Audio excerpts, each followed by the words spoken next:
Welcome back, Wargaming friends. So since November 2019, I bought my Sisters of Battle Army box set and I haven't touched it. So it's about time we paint some nuns with guns.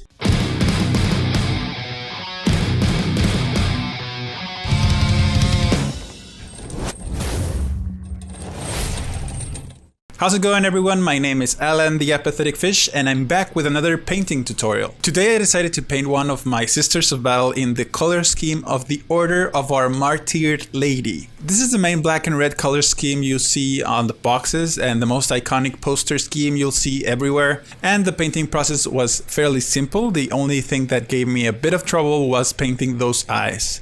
Those pesky hard to paint eyes, but that's a rule of thumb for every miniature that has eyes. I hope you enjoyed this video and that it helps you paint your own battle sisters. Remember that to support my channel, you can smash that like button, smash the subscribe and notifications bell so that you don't miss any uploads. Let's dive in.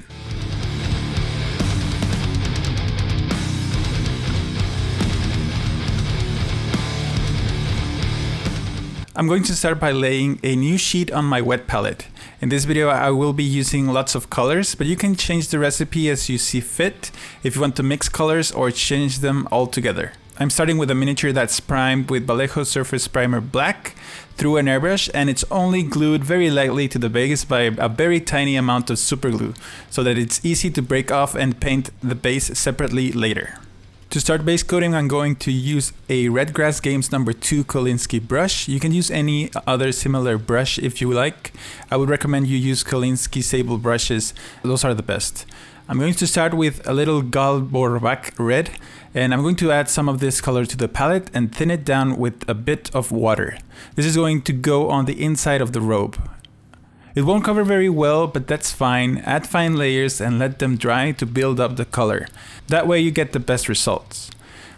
If there's any area that's too hard to reach, don't worry too much. These areas are going to be hard to see anyway, and no one's going to notice you didn't paint on the deepest shadows on the inside of the robe.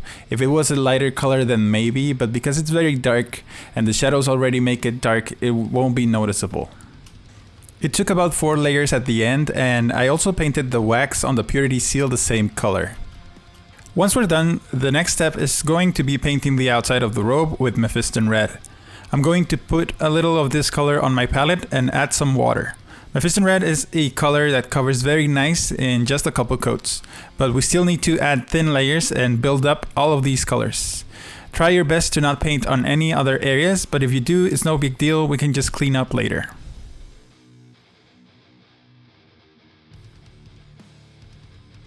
This is how it should look after a couple coats. Next color I'm going to grab is some Sandry Dust and put it on my palette. With this color I'm going to paint all of the parchment paper around the purity seals of the miniature. This color can also be used to paint any bone or skull details in your model if it has any. We progressively need to be a little bit more careful when painting to not paint on areas we've already painted.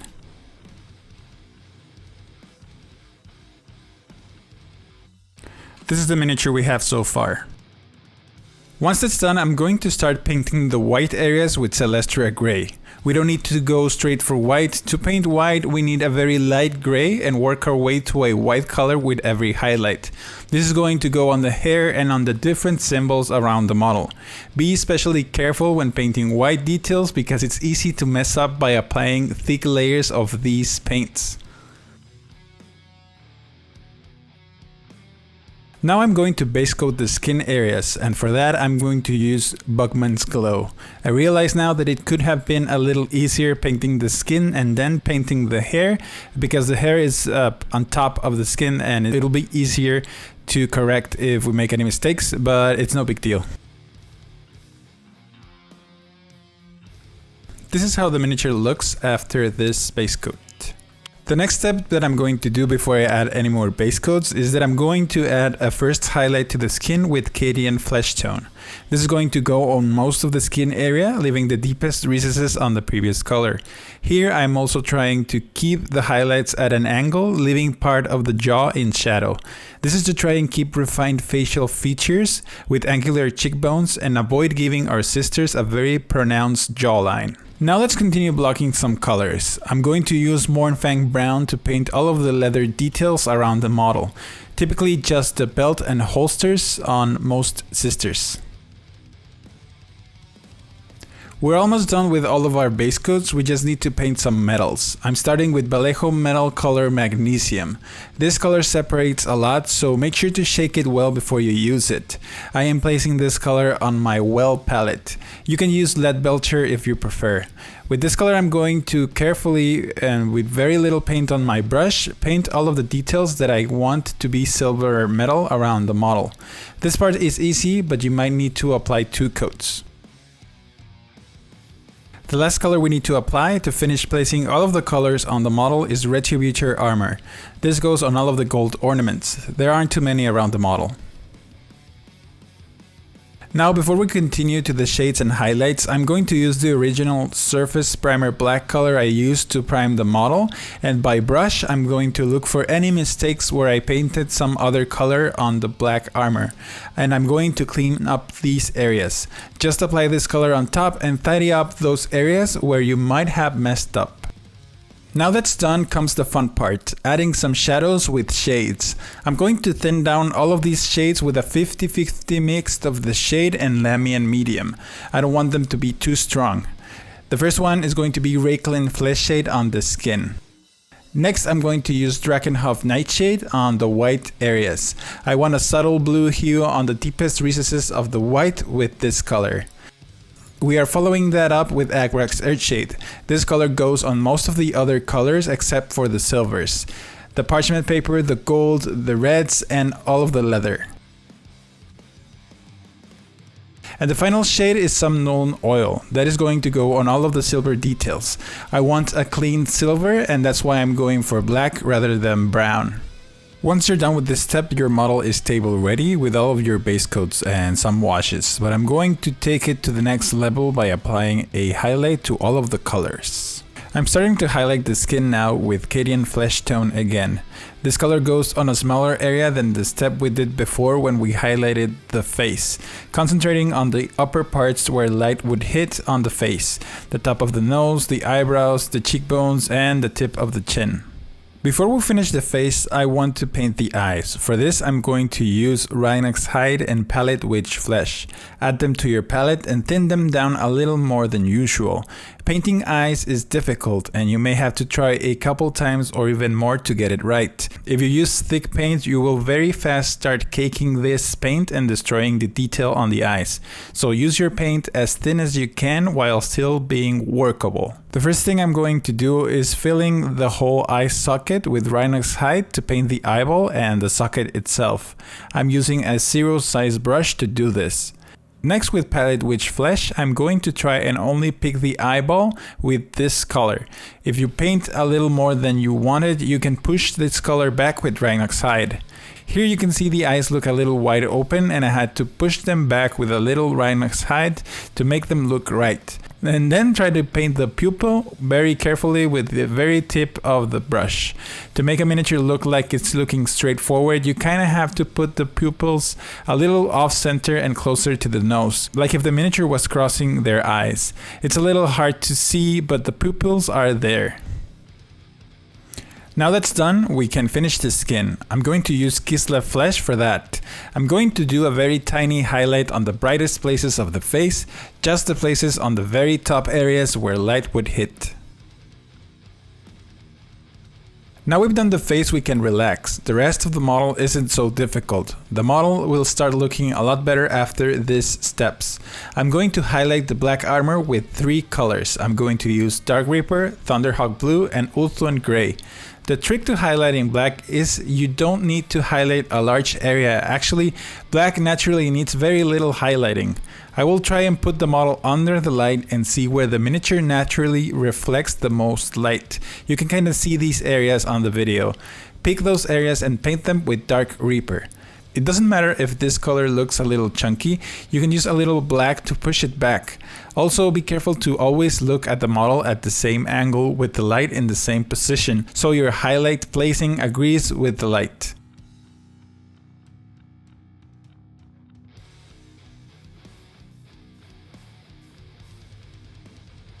Next, with Thunderhawk Blue, we have to repeat what we did with Dark Reaper, but in a smaller area, toward the brightest places where the model reflects the most light.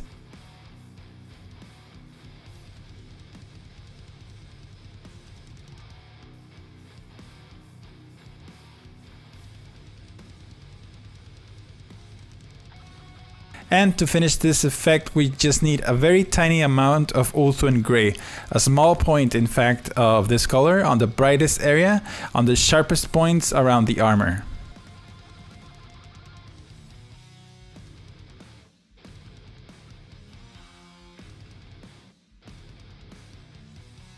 Once the armor is done, we can keep using this Ulthuan Gray to highlight the white areas on the armor. Ulthuan Gray is going to be the next highlight for the white.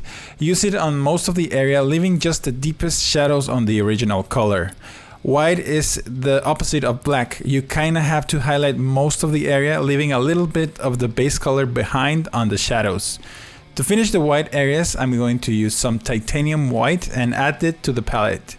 This is a heavy body acrylic paint. You can use any brand you prefer. This one is Grombacher Academy Titanium White. This color I'm going to use on all of the sharpest edges, on the hottest places, on the white where light hits, and on the sharpest areas. Now I'm going to move on to the reds. I'm going to start with the inside of the cape. For this, we're going to need 3 colors, the Galborback Red, Screamer Pink, and Pink Horror. And since we used a wash, the color got shifted slightly and the finish changed. I'm going to start by re-establishing the Galborback Red and painting it on most of the area, just leaving the shadows alone. Just apply a quick coat to clean up on the higher places of these areas. To follow that up, I'm going to use an edge highlight of Screamer Pink, and this is going to go on all of the brightest edges of these areas of the cape. And to finish the inside of the cape, I'm going to place a small edge highlight of Pink Horror only on the sharpest edges and the brightest places of the inside of the cape. There aren't too many, so it's very easy. For painting the outside of the cape, I'm going to use Mephiston Red, Evil Sun Scarlet, and Wild Rider Red, and place them on the palette. I am going to start highlighting with Mephiston Red. It's important to apply these colors in thin layers so that the transition of color is subtle. It's better to apply 3 or 4 coats in increasingly smaller areas rather than one thick coat, where you'll be able to see the stark separation between the reds. We're working our way up from Mephiston Red to Wild Rider Red in thin layers, creating a transition, and we apply these colors where light hits, leaving the rest of the areas alone.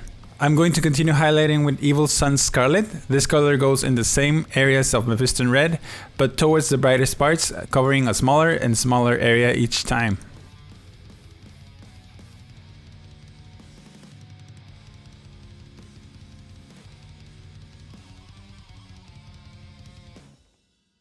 And to finish the reds, I'm going to apply Wild Rider Red in the sharpest and brightest places of the cape. Just a small amount is enough.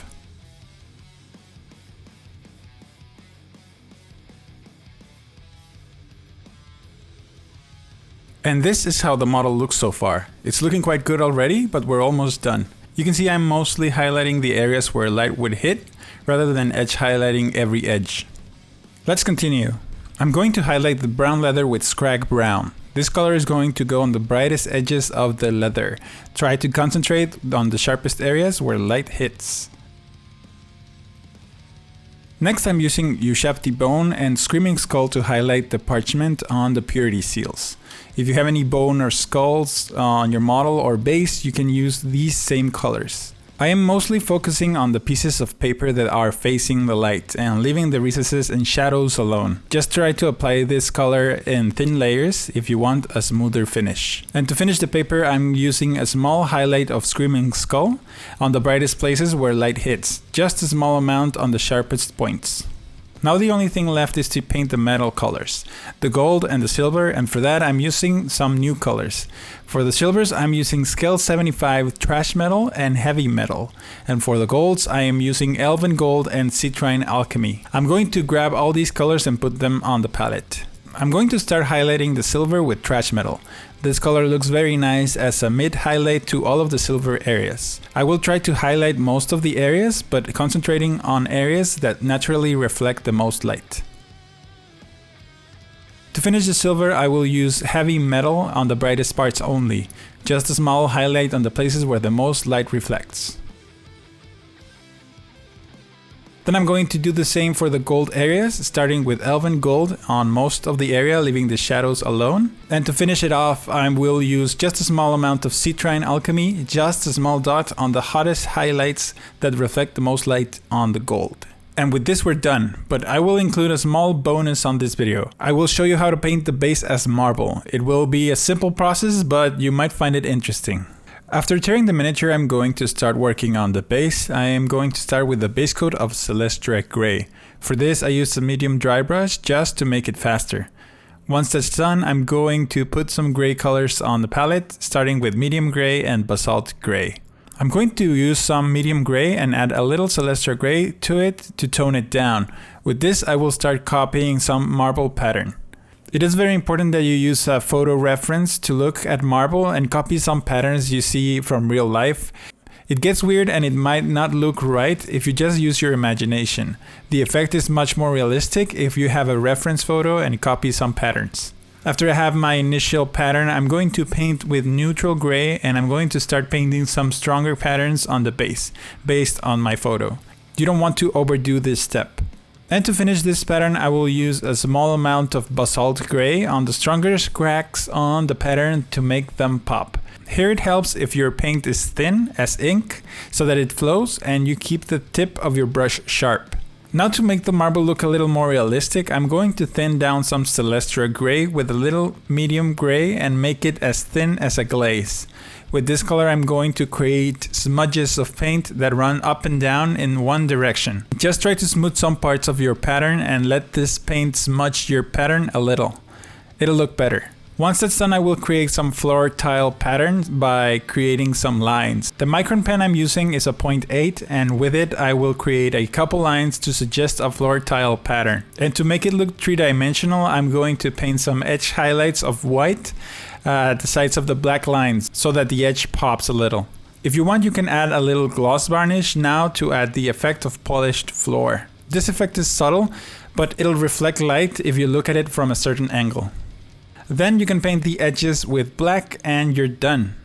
To glue the model to the base, you will need to pin it. For that I need some super glue, a pin vise with the correct size for a paper clip that I will cut with some wire cutters. Don't use your modeling cutters because pins are very hard. And I will also use some poster tack. I'm starting by drilling some straight holes with my pin vise on the model's feet. Just 1 or 2 millimeters deep is enough.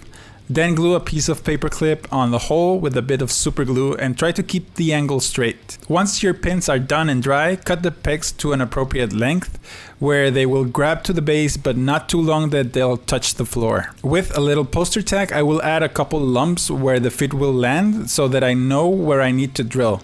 Set the model on top how it should go, and where the pins touch the putty, there you need to drill the holes.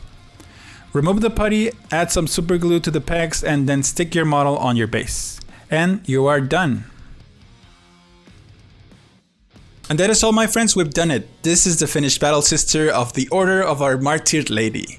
I'm very happy with the way it turned out, and I believe the painting process was simple enough. The only places where we needed to be extra careful was painting the eyes and the white details. I'm excited to paint at least an entire kill team to the same standard, and I hope you are too. If you enjoyed this video, please show your support by subscribing and clicking the bell icon to not miss any uploads. You could also like and comment below if you have any questions. I'm looking for patrons to help me keep making videos like this, so if you are willing and able to throw a couple dollars my way on Patreon, it will be very much appreciated. Please check my social media links in the description below if you would like to keep up to date with previews of my upcoming videos and where you can interact with me if you like. Thank you so much for watching this video, and I hope to see you on the next one.